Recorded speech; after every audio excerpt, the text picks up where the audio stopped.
Jésus-Christ est le même, hier, aujourd'hui et éternellement. Hébreux 13, le verset 8.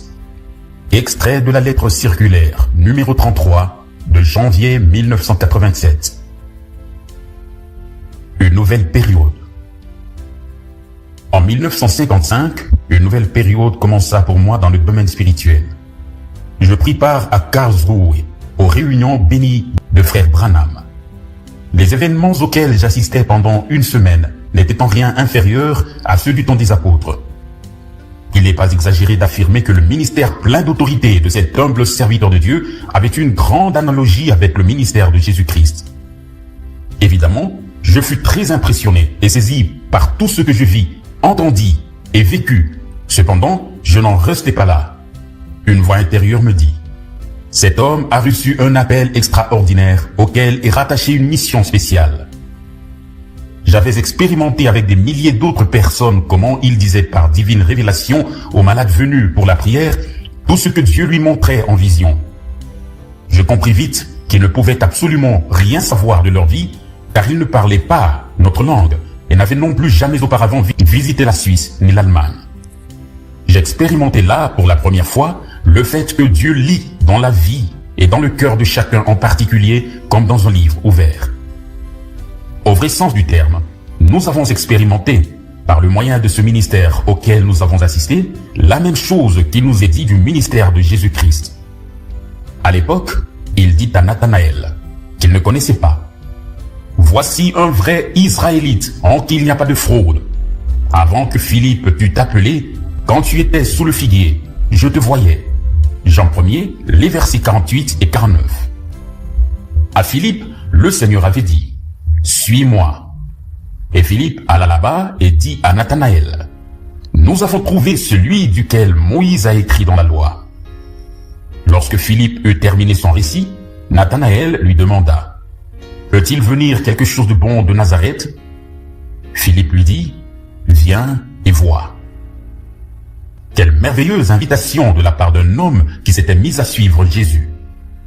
Il en est de même pour chacun de ceux qui ont fait une expérience avec le Seigneur et qui en rendent témoignage à d'autres afin que ceux-ci puissent aussi venir à Christ. Nathanaël fut tellement impressionné qu'il s'écria: Rabbi, tu es le Fils de Dieu, tu es le roi d'Israël.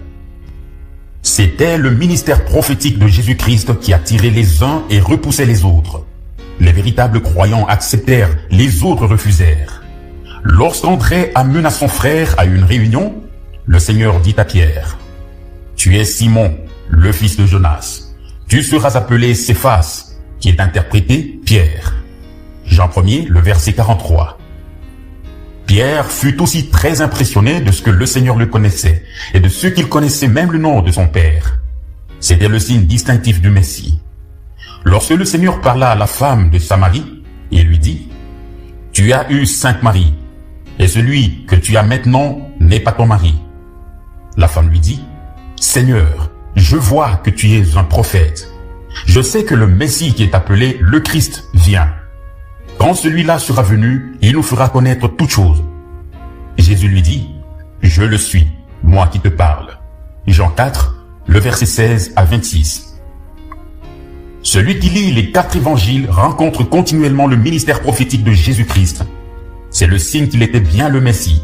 Et c'est justement à cela que les pieux conducteurs religieux s'achoppèrent.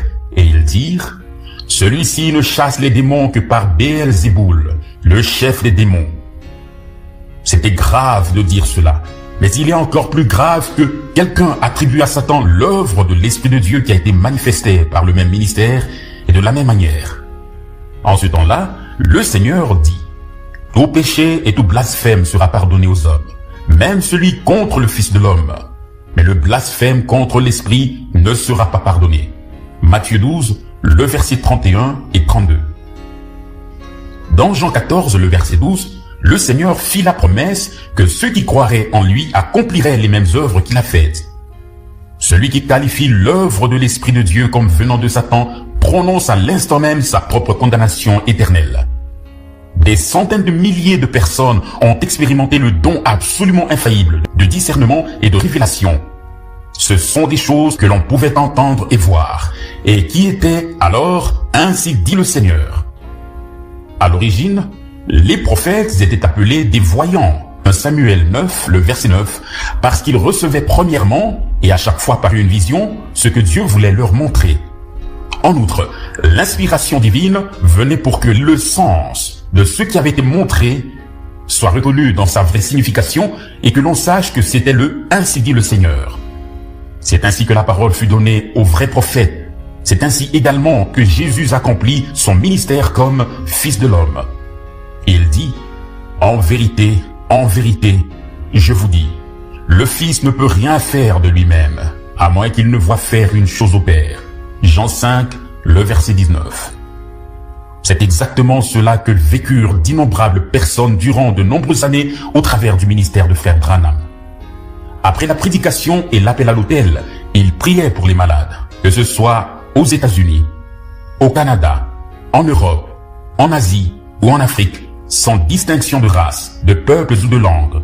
Le Saint-Esprit agissait toujours et partout de la même façon infaillible. Ce serait ridicule, pour ne pas dire un blasphème, que de vouloir attribuer à Dieu des manquements, une connaissance partielle ou l'imperfection. Aujourd'hui encore, des centaines de prédications sont à la disposition de celui que cela intéresse comme témoignage impressionnant. Lors de notre première rencontre personnelle, j'ai eu le privilège de faire moi-même l'expérience de ce discernement lorsque Frère Branham vint à moi, s'arrêta un bref instant en face de moi, me désigna du doigt et dit « You are a minister of gospel. » Tu es un prédicateur de l'évangile. Je me trouvais alors justement à la réception de l'hôtel Les Trois Tilleuls, à Karlsruhe Jurlach. Lorsqu'il entra, nous ne nous étions jamais rencontrés jusqu'alors. Ce que j'ai vécu, vu et entendu, personne ne peut me le contester.